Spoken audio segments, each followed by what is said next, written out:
அவர் புத்திசாலி. அவர் சொல்றதை நம்ம கேட்கணும். அவர் ரொம்ப நல்லவர். எனக்கு அப்படிதான் தோணுது. அவர் எனக்கு பிடிச்சிருக்கு. அவர் தூங்கட்டும், விடுங்க.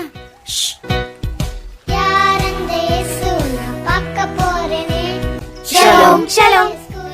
நல்லது. உங்களுக்கு வீடு இருக்கா? என்னோட பிதா எனக்கு தேவையான எல்லாத்தையும் கொடுக்கறாரு. உங்க அப்பா பணக்காரரா? இன்னொரு முறை இந்த கேள்விக்கு பதில் சொல்றேன். உங்களுக்கு பிடிச்ச உணவு எது? எனக்கு பல விதமான உணவுகள் பிடிக்கும்.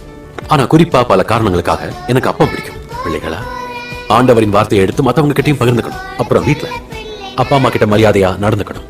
அப்புறம் ரொம்ப முக்கியமா மோசையோட சட்டத்தின் படி யாரை நேசிக்கணும்? தேவனாகிய கர்த்தரை முழுமையா நேசிக்கணும். ரொம்ப சரியா சொன்ன. வேற யார் நீதியை விரும்புவாங்கன்னு உங்களுக்கு தெரியுமா? கர்த்தர் நீதியை நேசிக்கிறார். நீங்க இங்க இருக்கிறதுக்கு என்ன காரணம்? உங்க எல்லாருக்காகவும் தான். உங்க கூட நேரத்தை செலவிட்டது ரொம்ப சந்தோஷம். நீங்க எல்லாரும் ரொம்பவே விசேஷமானவங்க.